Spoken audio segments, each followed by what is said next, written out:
ဆောက်လို့ရမယ်ပထမကျအကြောင်းလေးကိုပြပေးပါမယ်နော်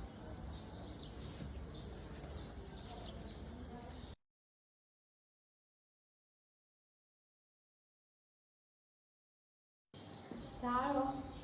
အခုပြမယ်အခန်းလေးကတော့ပထမချက်ပါဒီပထမချက်ရဲ့ဝရဏမှာလည်းအခုလိုမျိုးကြွေပြောင်းကိုအသေးသေးထားတာကိုပြင်ရပါရှင်ဘုရားဆိုရင်ရေသနာလမ်းမကြီးပေါ့နော်အဲ့ရေသနာလမ်းမကြီးကနေပြီးဝင်လိုက်တာနဲ့အိမ်လေးမြောက်ဆိုတာဒီအိမ်ကိုရောက်ရှိမှာဖြစ်ပါတယ်ရှင်ဘုရားတော့ကျက်ကဆန်တရားပဲဖြစ်ပါတယ်ကျက်ကဆန်တရားကားမက်တိုင်နဲ့အနည်းဆုံးမှာတည်ရှိနေပါတယ်ရှင်15လမ်းတော့ကပတ်ကင်နဲ့အနည်းဆုံးမှာလည်းတည်ရှိနေပါတယ်ဒါကတော့အိမ်ကမ်းပေါ့နော်ဒီအိမ်ကမ်းဝင်စင်းပါလေအခုလိုမျိုးပေါ့နော်ဧကန်မှာ luxury ဆန်နဲ့မီးဆိုင်တစ်ခုနဲ့ဆိုဖာစတီအကြီးတစ်ခုကိုလည်းထားရှိပေးထားပါတယ်ဒီဆိုဖာစတီကထိုင်လိုက်တာနဲ့အိပ်ဆက်ပြီးတော့ညိတ်ညောင်းနဲ့အကောင်းစားဆိုဖာစတီတစ်စုံကိုထားရှိပေးထားပါအခုလိုမျိုးဧကန်ထဲမှာလည်းပကြီကားချက်လေးနဲ့အလှလေးတွေလူငယ်တွေအကြိုက်ဖန်တီးပေးထားပါတယ်ဒါကတော့ TV stand တင်ဖို့အတွက်ပါဒါတော့နှစ်ယောက်အိတ်အခန်းအခြေအနေဖြစ်ပါတယ်ဒီနှစ်ယောက်အိတ်အခန်းအခြေမှာလည်း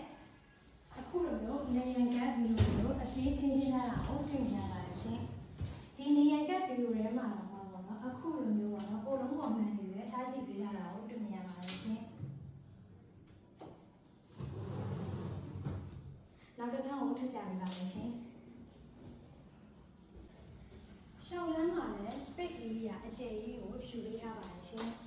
အခန်းနဲ့အခြေကြီးလုံးဝကိုစိုက်ကြည့်နေတဲ့တိုက်ခန်းအယောင်လေးပဲဖြစ်ပါတယ်ရှင်ဒါကတော့နောက်ထပ်ဒုတိယအခန်းလေးဖြစ်ပါတယ်ဒီဒုတိယအခန်းမှာလည်းအခုလိုမျိုးနေရန်ကဗီဒီယိုတစ်လုံးနဲ့ထားရှိပေးထားပါတယ်ရှင်ဒီနေရန်ကဗီဒီယိုထဲမှာလည်းအခုလိုမျိုးမှန်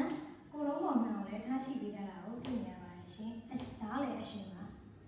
ကိုလိုသလိုထုတ်သုံးလို့ရပါတယ်ရှင်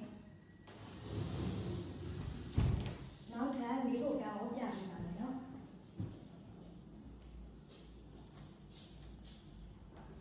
ဒီမိဖို့ကောင်းကလည်း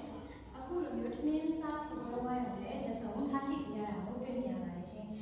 ဒီမှာလည်းမိဖို့ကောင်းကိုအခုလိုမျိုးဘေးနေရာမှာလည်းကျွေးပြားရည်တက်ဆင်ပြီးတော့ကျွေးပြားရည်တက်ဆင်ပြီးတော့အခုလိုမျိုးထားရှိပေးရတာကိုလည်းတွေ့နေရပါတယ်ရှင်ဒါကတော့ emergency တွေကားတွေဖြစ်ပါတယ်ရှင်ဒီမှာဆိုရင်တော့ file အသစ်ကိုထားရှိပေးရပါတယ်ရှင်ဒီဘက်မှာဆိုရင်လည်းအခုလိုမျိုးရေးတိုင်းနဲ့အကြီးတစ်ခုကိုထားရှိပေးရပါတယ်ဘေးနေရာမှာလည်းကျွေးပြားတွေကိုပတ်ပတ်လည်းတက်ဆင်ပေးရပါတယ်ရှင်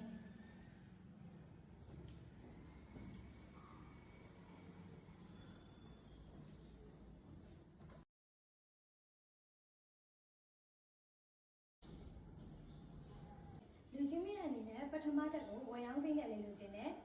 3000ကျော်ပဲသုံးနေတယ်ဆိုရင်တော့ဒီအကြောင်းလေးကိုလာရောက်ကြည့်ရှုစေချင်ပါတယ်ဒီပထမတက်ရဲ့ခေါ်ထားတဲ့ဈေးနှုန်းလေးရဆိုရင်တော့2890ထင်းညီနိုင်စီနဲ့ရရှိမှာဖြစ်ပါတယ်ရှင်လူချင်းမြတ်အနေနဲ့ဒီတိုက်ခန်းလေးကိုဝယ်ယူခြင်းနဲ့လာရောက်ကြည့်ရှုခြင်းနဲ့ဆိုရင်တော့အောင်ထအောင်အင်ချန်တွေကိုဆက်သွယ်ပြီးတော့လာရောက်ကြည့်ရှုဖို့အတွက်ဖိတ်ခေါ်ပါတယ်ရှင်ဆက်သွယ်ရဖုန်းနံပါတ်က3959983693ပဲဖြစ်ပါတယ်ရှင်ကြည့်ရှုသူလူချင်းများမင်္ဂလာရှိသောနေ့ရက်လေးကိုပိုင်ဆိုင်ကြပါလိမ့်ရှင်